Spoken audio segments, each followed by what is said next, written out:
We welcome you today, and also all the ones of on EliyahuChannel.com. We appreciate you coming in and joining us this Shabbat.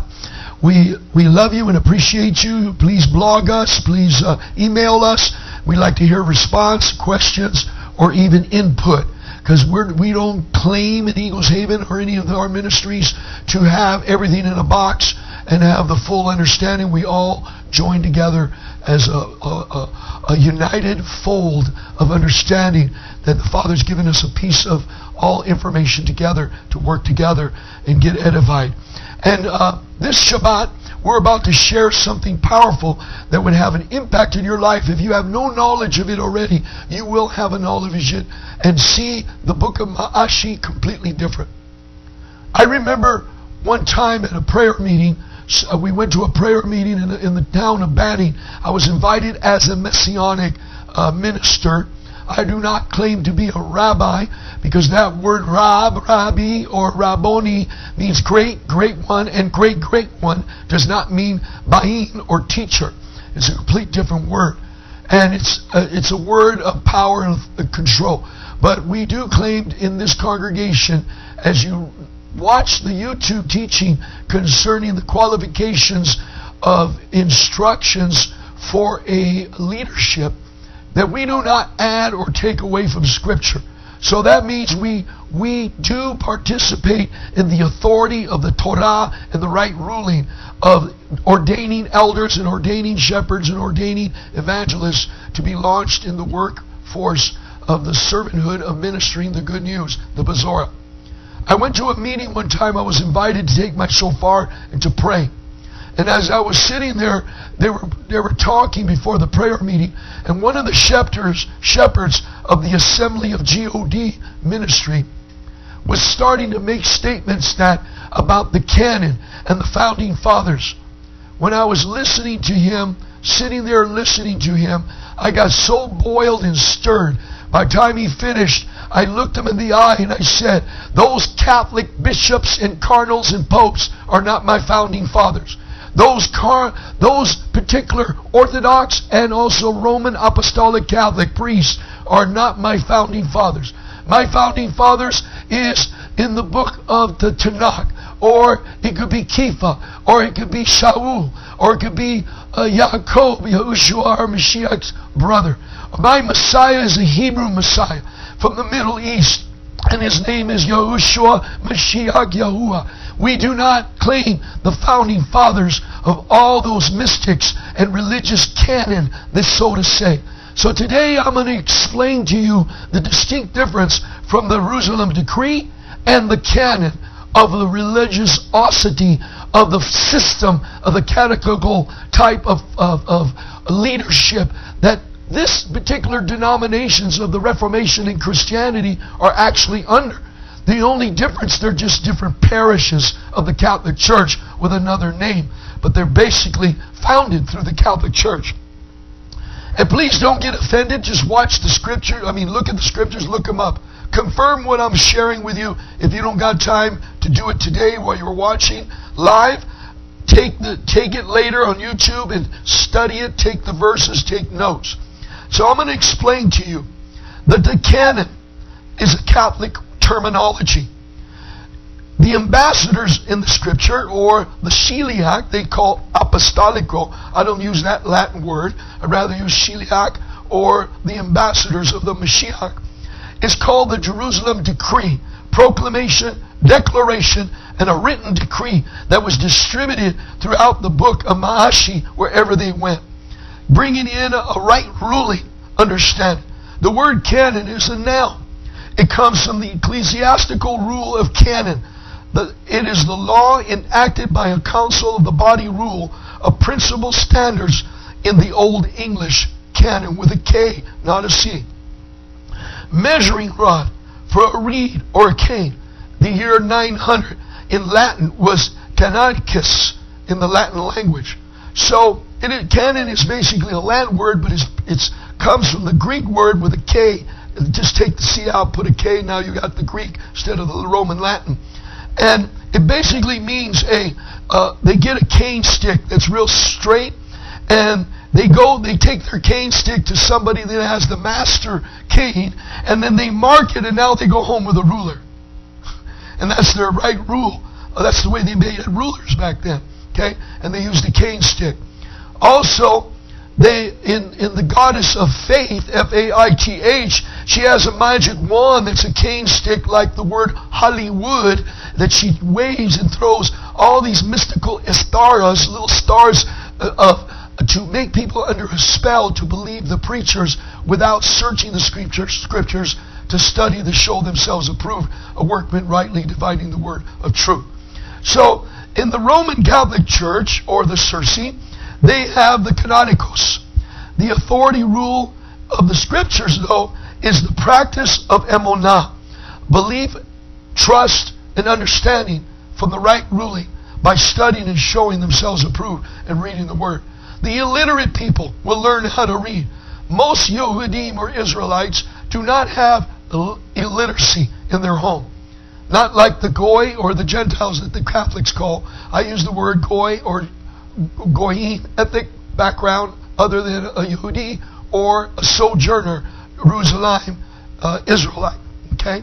So, they practice literacy. They teach them how to read and write, and they practice and they learn the prayers, the children of the House of Yisra'el.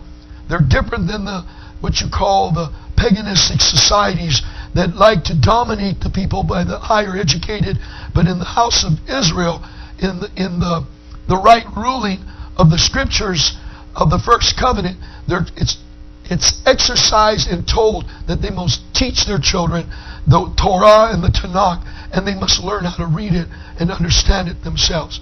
So with that basic understanding that our founding fathers is based on a Middle Eastern Hebrew Messiah. He's not a Greek-looking Messiah. He's not this Catholic-looking Messiah. He's not a 1940 painting from an artist that passed around during World War II that most Christian and even the other denominations use as an image of this false deity or false image of Yahushua. But it's the image of the Isus or Isus. It is not the true image of the Hebrew Messiah.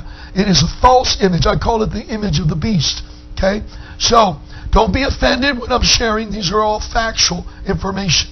I want you to go with me to Ma'ashi chapter 15 now. And coming to this understanding. Well, how did that shepherd respond when I told him my Messiah is a Hebrew Messiah? I don't follow the canon of the Catholic Church. I follow the canon of the Torah and the Tanakh and the names that are written in here and the Jerusalem Decree. He sat quiet with all his assembly school knowledge. What we have today, we have a cookie dough punch system. Years ago, they used to go to Bible schools or Bible colleges that were universal and used to learn a whole variety of information. Most of that, I tore up the certificates and threw it away, but I used that as knowledge to minister to my friends that are still caught up in the Christian community. But today, it's all changed. It went from creating denominational Bible schools to cookie dough and push out their own commentary, particular pastors or leadership, to cookie dough them out and push them out. Now it's got to the point that some pastors are ordaining their family and their children, and they're not even sending them to schools or giving them books to study and research. In some ways, if they're coming into the knowledge of the House of Yisra'el, that's good, because they're not contaminated with a bunch of rubbish and preconceived doctrines of men, which I call doctrines of demons. Okay?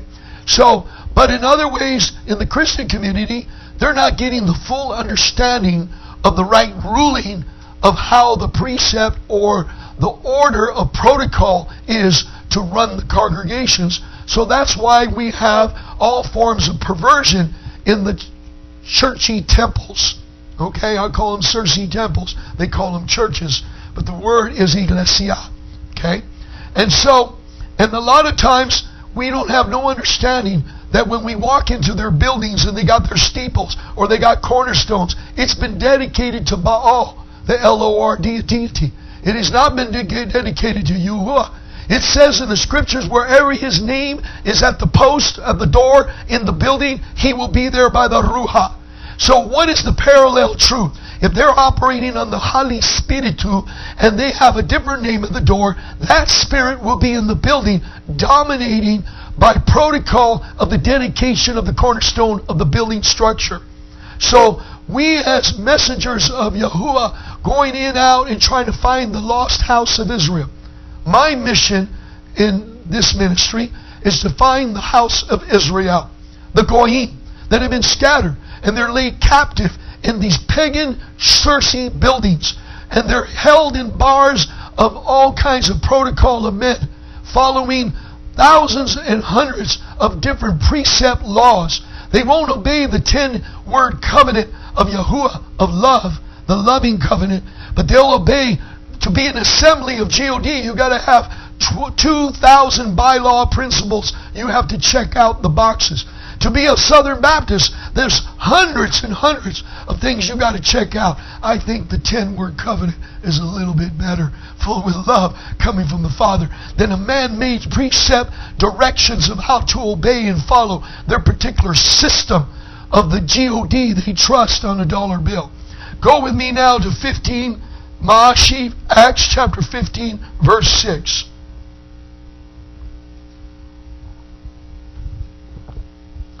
Oh, I tremble as I prepare myself to share this message with you today.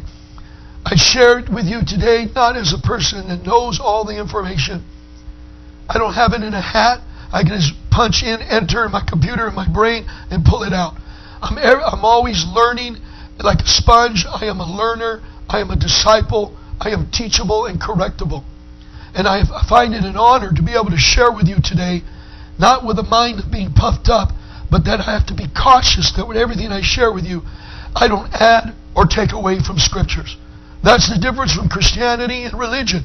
They get dogmatic and they just utter what they want. They add and take away. They add and take away. But for us in the house of Israel and the followers of Yahuwah, we're very cautious of what we say. And if we have to correct ourselves and even make an announcement of correction, we will do that to stay in order and humble and reverent before our Creator, Yahuwah, and our Mashiach, Yahushua, our Mashiach. Now let's go to verse 6 and begin. Let's start at verse 5. And some of the believers who belonged to the sect of the Pharisees rose up, saying, it is necessary to circumcise them and to command them to keep the Torah of Moshah. This is the written Torah. Whenever you see the Torah of Moshah, or what is written in Moshah, this is what you call the written Torah. And in these, as I read, you're going to see the distinct difference of the oral Torah, Talmud, Babylon, and the written Torah. And you must understand the difference to understand the Pauline writings that is infiltrated in the Reformational Bibles. And it says here in verse 6, and the ambassadors or emissaries and elders came together to look into this matter. So they had a general meeting, because there was a group of the Pharisees that believed in the Mashiach. They believed that he is Yahuwah. They believed that he is the Hebrew Messiah appointed for them to be fulfilled in the manuscripts. So they were a part of it. Some of these Pharisees were Nazirs. They called Nazarenes. Okay, because there was actually 7 sects in our King James scriptures sharing you 7 sects, not just Pharisees and Sadducees. There's actually 7 different ones. And one of them, our Messiah claimed, he claimed to be a Nazarene or a Nazir, a watchman of the Word. So as we continue to read, we're going to see what the watchmen of the Word did as they came together to look into this matter. They had a council meeting. They came together. They came to share the Word, talk, communicate, and we're going to make a decree. We're going to settle this issue once and for all. We don't want no agents of the enemy to bring a religious spirit into the congregations of the called out ones. Okay? So they want to fix it right away. And when there had been much dispute, Kepha rose up and said to them, this reminds me that when I'm sitting there watching some of my Christian friends, when I'm trying to minister to the pastors and leaders of my old friends that I associate, and I see them talking, I sit there quiet, and I get stirred, and I get the notes ready. And when they're done, I say, you guys done? Let me give you the word now. And I stand up and hit them. And this is what Kepha did too. He says, rose up and said to them, men, brethren, you know that a good while ago Aloha Elohim chose among us, that by my mouth the Goy, the nations, should hear the word of the Besorah, the good tidings, or good news in English, and believe. And Elohim, who knows the hearts, bore witness to them by giving them the Kodeshim Ruha, the Kodesh Ruha, as also to us, and made no distinction between us and them, cleansing their hearts by belief. Now then, why do you try Elohim by putting a yoke on the neck of the taught ones, which neither our fathers nor we were able to bear? But through the unconditional favor of the Yahushua Mashiach, we trust to be saved in the same way as they. And all the crowd was silent and were listening to Barnabas and Shaul, declaring how much miracles and wonders Elohim did among the Goyim, the sojourners, through them. And after they were silent, Ya'acob, this is our Mashiach's brother. They waited for him to come in too. And he answered and said, Men, brethren, listen to me. Simon has declared how Elohim first visited the Goy and the Goyim to take out of them a people for his Shem, for the character of his name, to separate and bring out a people for his name. And the words of the Navi'im agree with this, as it has been written. Now he's going to quote in Amos 9:11 through 12. After this I shall return and rebuild the booth of David, which has fallen down, and I shall rebuild its ruins, and I shall set it up, so that the raiment of mankind shall see Yahuwah, even all the Goyim on whom my name has been called, says Yahuwah, who is doing all this, who has made this known from of old. This is a quotation from Amos chapter 9 verse 11. He said that there is a raiment of mankind out there, of the ethnic groups, shall seek Yahuwah, even all the Goyim, the sojourners, on whom my Shem, my name, has been called, says Yahuwah, who is doing all this, who has made this known from of old. So this is a fulfillment of the scriptures. Even today, as I go places, I'm searching for the House of Yisra'el. I'm searching for the Goyim, the sojourners. The Goyim are trapped in all these pagan religious places, and they're under the subjection of precept man-made laws, and they feel good religiously, but they have no freedom in the Torah, in the Tanakh. So come to an understanding that just because there's a big congregation of people, not all have his Shem and his character and his name. There is people that are in the Christian community have the character of his name. They just don't know his name yet.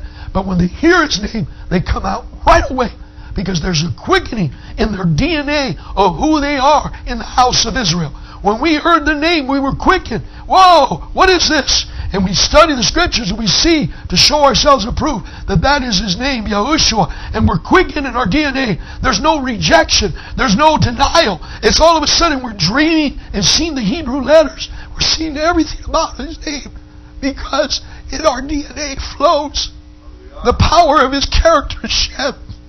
Because we were a peculiar people, even as we were Christians in the Eagles Haven ministry. We were always on our face crying out, we want more of you. We want more of you. Send us your Ruach. Fill us with your Ruach. Fill us with a double dose. Show us the truth. We were not settled in the information that was given to us. We wanted him and more of him and all of him. And he said, well, here's my son, and his name is Yahushua. Start changing things if you really want more of me. Many people in these congregations have an opportunity when people give them the true name, and they deny it because they're stuck in a system, and they rejected the true name of Abba, Yahuwah, and Yahushua HaMashiach.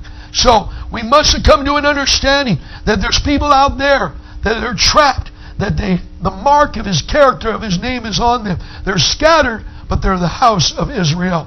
And then there's going to be some Goy ethnic backgrounds that don't have no blood, they're searching and seeking out, and they're going to be grafted in to the house of Yisra'el as well. Somebody say with me, hallelujah.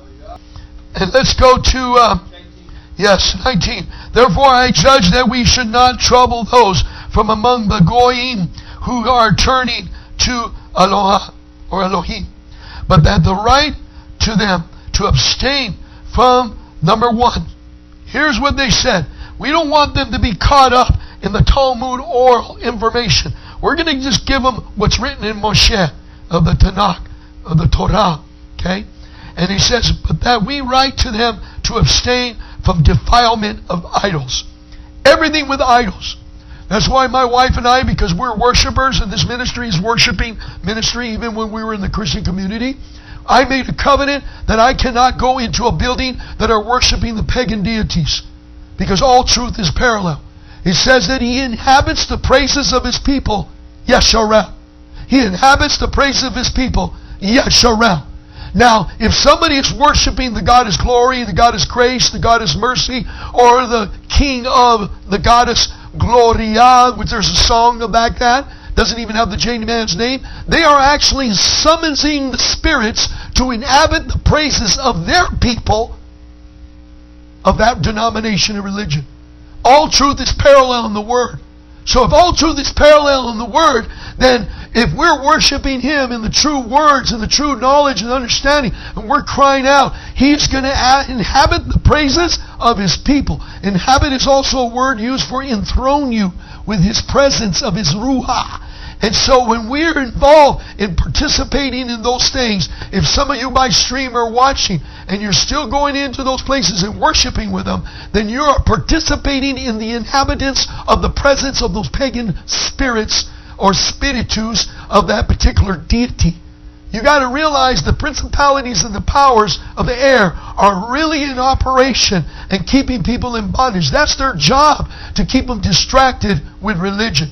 Satan is a strong religious spirit in his particular style of controlling people. If they're not worshiping him, he don't care, as long as they're in bondage to some form of a wrong direction of a religious spirit.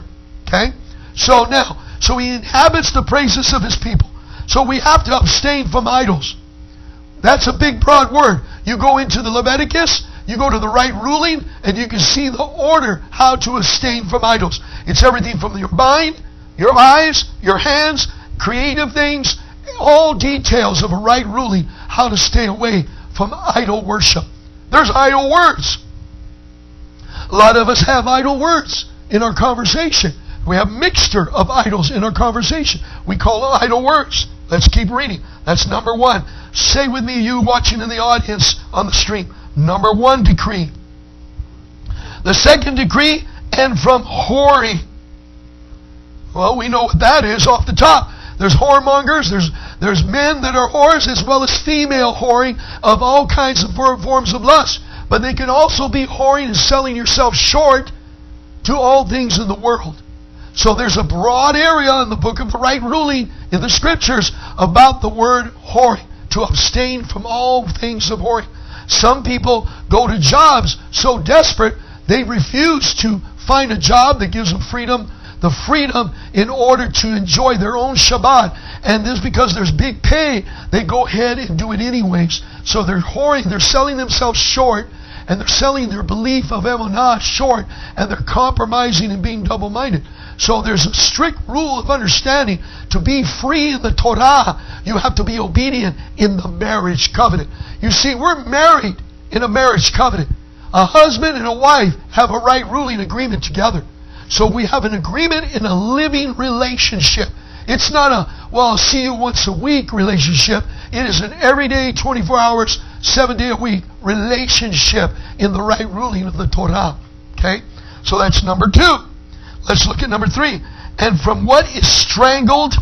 So number three is strangled. And there's a right ruling on every detail of what's strangled. And if you look at most restaurants and most places they go, you can choose kosher food if you ask them.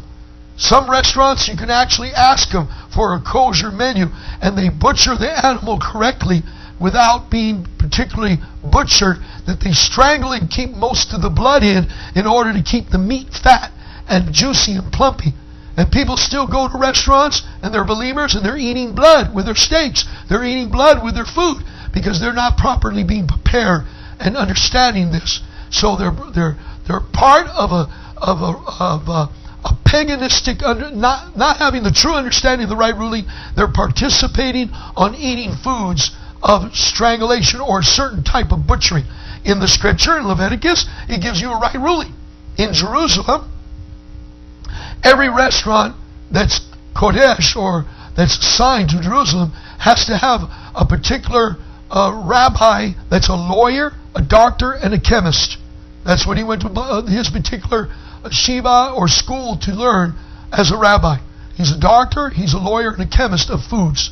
So he makes sure that everything's clean in that restaurant. And they got certain stars to let the people know the level of cleanliness in all their products. So they're being gatekeepers. They're being watchmen as chemists in these restaurants. So when you go into the restaurant, you are totally clean conscious that the food, the type of, I used to like the falafel goat sandwiches they make, right? And they got the stars on them of the cleanness of that particular butchering and preparing, even the oils and everything about it. And then you have confidence that you give thanks for the kosher food because it is set apart by the word of the Torah that it is clean. Okay? So there's a proper, in Israel you can have a clean conscience. If you go to certain places in California, they might have a kosher restaurants, but they might not be 100%. You have to be sharp and alert about it because some of the little spices and ketchups and other little things can have some unkosher ingredients in it. Okay? And from blood. Everything with blood. Leviticus 3:17. So everything with the blood that is taken in. There's all kinds of rituals in the pagan world or the ethnic backgrounds of the nations where they cook the blood or they cook the meats with still medium or rare or medium rare instead of well done and cooking it and getting all the blood out of it. But that doesn't mean that the meat was even prepared right in the proper butchering. So these are the conditions, but here's number 5. Here's condition 5. Say with me, that was 4. Now here's condition 5, verse 21. And from ancient generations, Moshe has in every city, thus proclaiming him, being read in the congregation or the synagogue or the Ekklesias every Shabbat. So the 5th regulation is, and to continue to read the book of Torah, the written word of the following the right ruling of Torah, and what was proclaimed of the prophecies of the Hebrew Messiah Yahushua, and also all the right ruling in the Tanakh and the Torah. So it's been read, it's being read. That's part of the proclamation of the Jerusalem Decree. What happens when you read the Torah and the Tanakh? You learn the right ruling. Your children learn the right ruling. So these 5 things become a basic understanding that was fundamentally already being done by the House of Israel. Fundamentally being done by the converts of the Goyim that we call Nazirs. Nazir is the Hebrew word for Nazoraim, of the Greek word of the Nazarites. Okay, the watchmen of the word. They already knew, they had a knowledge. It is us in our time period that if we lost this information because our forefathers have inherited lies and false information in these Bible schools. False information passed down. They're not properly teaching the right ruling of house cleansing or food preparation or all the other things of the right rule of clothing. All the things that we find out today, we found out that wool and linen, as well as cotton, but wool and linen is the best protection from solar radiation. It's the best protection from dirty electricity. Wool and linen. But it's in the Word. Cotton's okay, but wool and linen will protect you. Okay? So there's a right ruling. The Father already knew how to protect us, not just from our food, our drink, our minds, but even in our clothing, to protect us and entirely to watch over us, that we can live a jubilant walk with Him and enjoy a long time on this earth with our children and great-grandchildren and children. Okay? Let's go now, continuing. Then it seemed good to the emissaries, the ambassadors, and elders with all the assembly to send chosen men from among them to Antioch. And Shaul and Barnabas, Yehuda, being called Barnabas Barsaba, or son of Saba, and Silas, leading them among the brethren, having written by their hand this, that the ambassadors and the elders and the brothers, to the brothers, they wrote it with their hand, they signed it, they co-signed it, they declared a decree, a proclamation. Now look at this. To the brothers who are of the Goyim, the sojourners in Antioch, Syria, Cilicia, greetings. Says, we have heard that some who went out from us have troubled you with words, unsettling your lives or beings, to whom we gave no command. It seemed good to us, having become one of one mind, to send chosen men to you, our beloved Barnabas and Shaul, men who have given up their beings, or Hayim in Hebrew, for the Shem of Yahushua Mashiach, who have therefore sent Yehuda and Silas, who are also confirming this by the word of mouth. And for it seemed good to the Kodeshim Ruha, or the Kodesh Ruha, and to us to lay upon you no greater burden than these necessary. You see, a lot of the Pharisees and Sadducees and the doctors and lawyers were being converted to Yahushua, the Hebrew Messiah. Some of them still had some of the Talmud, Babylon, oral law, the attachment of what we call today commentary, denomination commentary knowledge. I went into a Bible store and I went to look for a King James or King James Bible. And I asked the clerk, where's your King James? And she looked at me puzzled. She says, well, what kind? Well, Old King James, New King James. She says, well, what kind? Well, what do you mean? She says, well, we have King James for Baptists, we have King James for Foursquare, we have King James for Assembly, we have King James for Church of God in the Cristo, we have King James for everybody. I said, that's right. You have commentaries of their oral Talmud, of their own form of Christianity, oral laws, preconceived doctrines of men. And when you open them up, half the scriptures is commentary and the other half is the word. So what can you get out of that? So I told her, I just want a plain King James, Thomas Chain reference, preferably with good footnotes and dictionary and a concordance. Oh, those are right there, an aisle number, blah, blah, blah. So it shows the distinct difference that there's Talmud oral commentary has been spreading in Christianity and oozing with the poison of man-made oral information.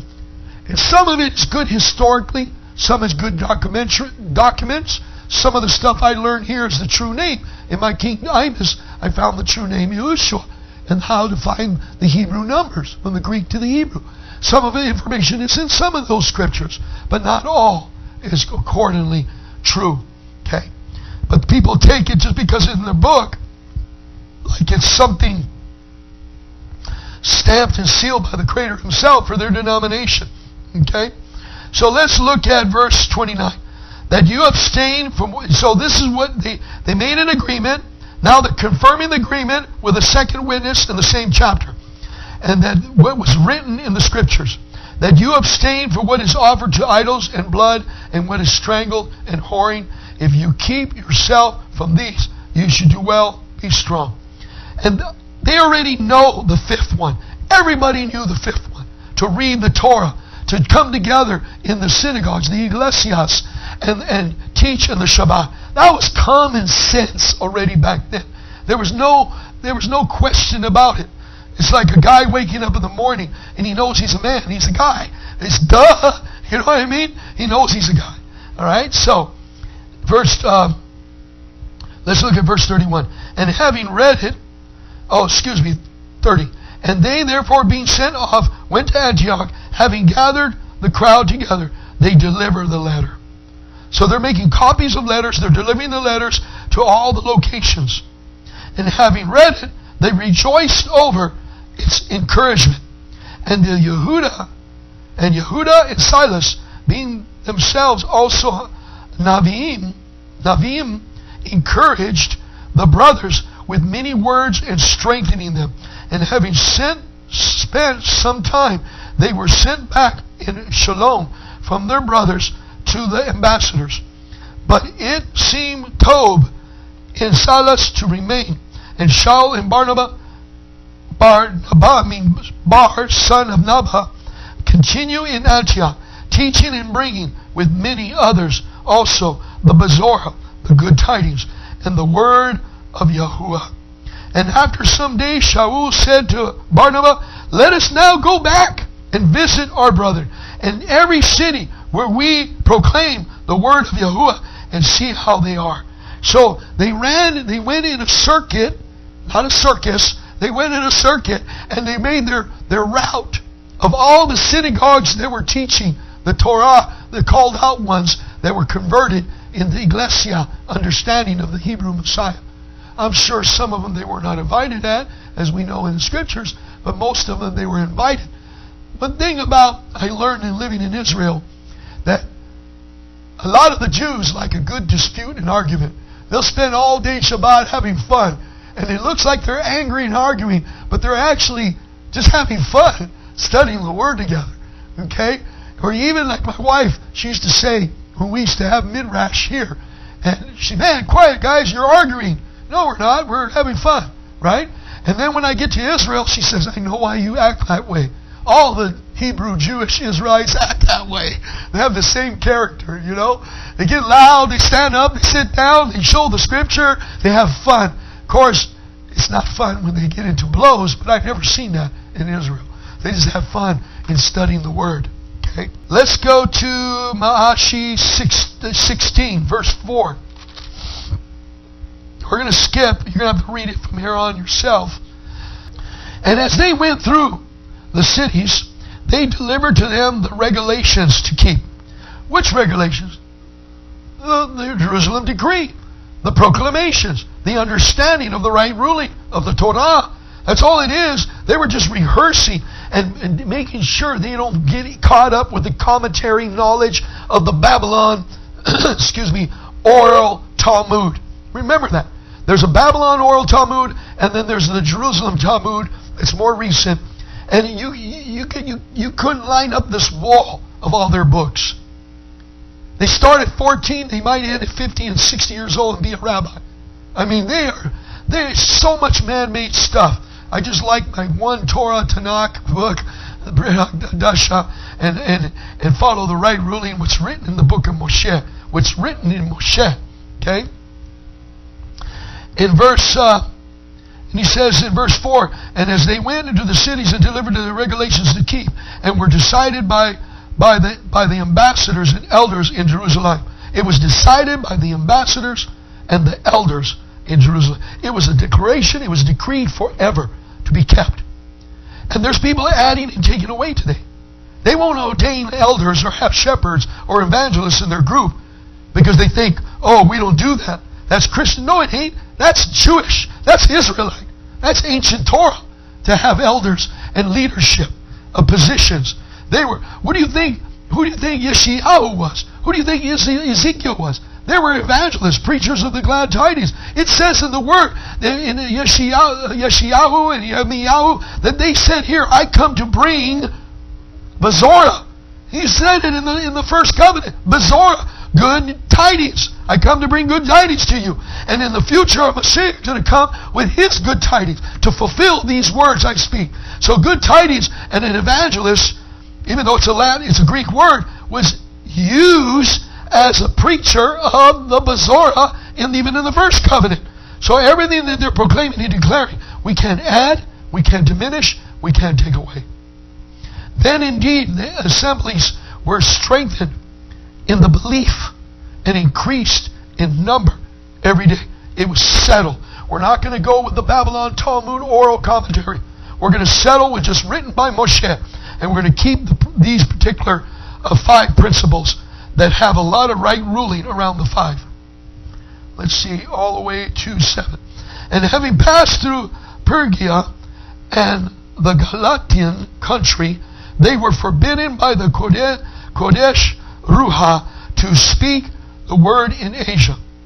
Then they came to Mysia, and they tried to go to Bithynia, but the Ruha did not allow them. Okay? Now let's go to, they continued in the Yerushalayim Decree, and let's go to chapter 17, verse 1. And having passed through Amphipolis and Apollonia, they came to Thessalonica, where there was a congregation of Yehudim. It was a synagogue, Ekklesia, all right, of Yehudim. And according to his practice, Shaul, what? According to who? According to his practice, he went unto them for 3 Shabbats, for reasoning with them from the scriptures, the Torah, explaining and pointing out the Mashiach had to suffer and rise again from the dead, and saying, this is Mashiach Yahushua, whom I proclaim to you. And some of them did believe, and a large number of the worshiping Greeks, and not a few of leading women, joined Shaul and Silas. So in this synagogue, it was an Ekklesia, a called out one synagogue. Okay? They were assembled in the Shabbat. There was Greeks in there. They can even be uncircumcised and be in a synagogue. They just can't go to a temple, or the Hekel, of the Kodesh Hekel in Jerusalem. But they can come and listen in a synagogue. Women will sit in one area, men will sit here. They can have Persian there. They can have people from different ethnic backgrounds that are Goyim coming out, or they're seeking the Shem, the name of Yahuwah. They can come to the synagogues with the rest of the Jews and the Israelites. So they were sitting there. And when they heard this told good glad tidings, they were excited. Because if I was a Greek, and I look at the Talmud, Oral Babylon Law, I said, man, I would enter that pretty slow.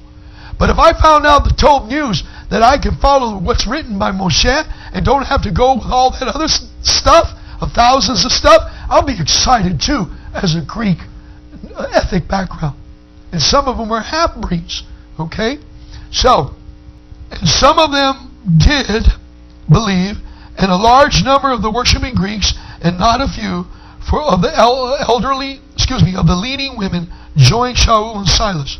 But the Yehudim who did not believe, having become envious, took some of the wicked men from the marketplace, and gathering a mob, set all the city in uproar, and came upon the house of Jason, where seeking to bring them out to the people. In other words, they left the synagogue, they went to Jason's house, and they went to stir up problems. Look at verse 10. And the brothers immediately sent Shaul and Silas away by night to Boria, or Borgia, in some translations, or Borga, having come, went into the congregation of the Yehudim. Here's another congregation of the Yehudim that had people of other nationalities there seeking the Shem of Yahushua. Now, there were more noble than those of Thessalonica, who received the word with great eagerness and searched the scriptures daily if these words were so. Then many of them truly believed, and also not a few of the Greeks, descent women as well as men. And when the Yehudim from Thessalonica came to know that the word of Elohim was proclaimed by Shaul at Besorah, they came there also and stirred up the crowds. These are the Babylon Talmud Pharisees. They want to get people involved. Even when I was in Jerusalem, some of them were trying to tear me and pull me in to their little crowd of the Babylon Talmud system of sect of their denomination, if you want to call it, in the English understanding of their sect belief system. There's actually several different, probably 5 or 6, maybe more, of different belief systems of the Babylon Talmud.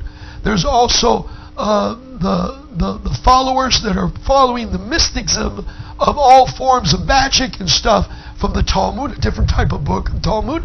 So there's a whole bunch of sects, even Jerusalem today, that are involved with occultic practices and that are all not kosher teachings. Okay? So, they found out, they were jealous and envy, they believed in Yahushua, but they want to keep him under bondage under the Oral Talmud law. Let me explain something to you. In the written Torah of Moshah, in Leviticus, in the scriptures, it says the covenant of promises, how to come under the blood to get forgiveness of sins. That the only time they need to be circumcised is for the purpose when they come to full understanding that they want to go into the hekel. That was the conditions of going to the hekel. But if they never come into the hekel and they just believe in the sham and the name, there wasn't no, how should I say, religious law or condition if they were visiting synagogues and learning the Torah. They could learn the name of the Torah. They could come to people's house. They didn't have to be circumcised to get in there.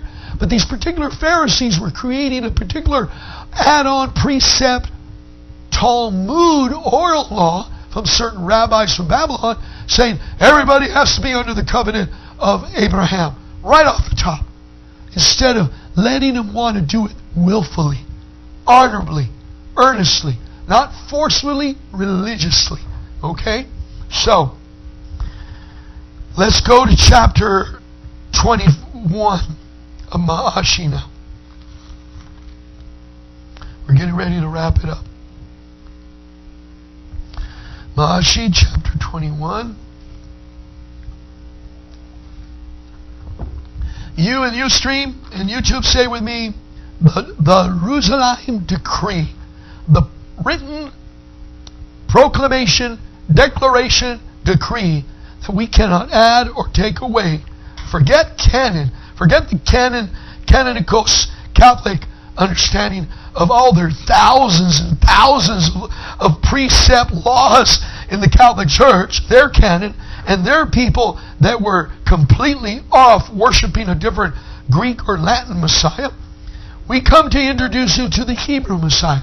And the Hebrew Messiah, Yahushua, Mashiach, is the one that came to this earth, that died on that stake, on that mountain of Skull Mountain, and his blood was shed, and he stabbed the head of Goliath, because that's where David buried his head, on Mount Golgotha. He buried his skull to destroy the DNA of the Nephilim, and his blood to go down to the secret chambers, crack way deep, where the true Ark of the Covenant is still hidden underneath those chambers. His blood was put on the horn of the altar. He completely fulfilled everything, and he's a Hebrew Messiah. He's not some Greek-looking guy with a halo. He's not some guy with some robes of clothes made from polyester. You know what I mean? He's the one that came as a Hebrew Messiah. He walked among us, and he's calling out his people, Yisra'el. He's calling out the sojourners and the people that hear his Shem of the Abba, of Avinu, our Father, and to be wooed to him in love, to come out from those pagan places. Chapter 21, verse 25. And it's written, take them and be cleansed with them, and pay their expense, so that what they have been informed about you is not so, but that you yourself also walk orderly, keeping the Torah. So they wanted him. This is another sermon, because this particular few verses starting from 18 on show the distinct difference of written Mosheh, Torah, and the oral Talmud. Okay? But I just read that a little bit for you can do your homework later. Verse 25. But concerning the Goyim, the sojourners, they call nations, or the Catholic word Gentile, who believe, we have written and decided, and they should keep themselves from what is offered to idols, blood, what is strangling, and whoring. Okay, they wrote it a little different from the written one, but they were just paraphrasing it. And Shaul took the men on the next day and having been cleansed with them, went into the Kodesh place to announce the completion of the days of separation, until the offering should be presented for each of them. Now, so they've been going from Jerusalem, and everywhere they went and made a circuit, or they traveled. They visited all the different synagogues they were allowed to go, or Ekklesias, and they went to these different places, and they went and participated in teaching the right ruling, and they had a controversy. If I were to go today back to Israel, and I would go with my friends in the northern tribes that follow strictly like the Anishins or the Nazirs, they call Nazarenes, the watchmen of the Torah, of the written word, and I hang out with them, there's still a problem with the controversies of the oral Babylon Torah, the Jerusalem oral Torah, and also the Kabbalists and their Torah of writing orally information, and the ones that follow the Torah of Moshah, what is written in the Word, only in the Word, don't add or take away. Now, is some of it bad? No. Not all is bad. A lot of it's bad. A lot of it's very demonic. A lot of it's got strongholds of all kinds of fairy tales of magic and all kinds of stuff that I don't even want to put in my brain. But is all of it totally bad? No. Some of it, the Oral Talmud, is okay. Take, for instance, this. When we first started driving cars, they were stop signs. Then they became, and if you're older than 60, you will remember that the only signal lights that existed were red and yellow. That's all. And they were blinking. Okay? They didn't even have stop signs, just red and yellow. Then they went from red, yellow, and green. And then, from one side of the street, became two sides. Then, the lanes become 5 on each side, with an arrow going left, with an arrow going right, and they're all timed and synchronized. And if the street has an extra 5 points instead of 4 points, you're going to sit there 8 minutes before the signal light signals you. So, what rabbis say, that the basic written Torah of Moshe is the blinking red light, or a stop sign. And there's a lot of other information we miss, so we added the extra lights.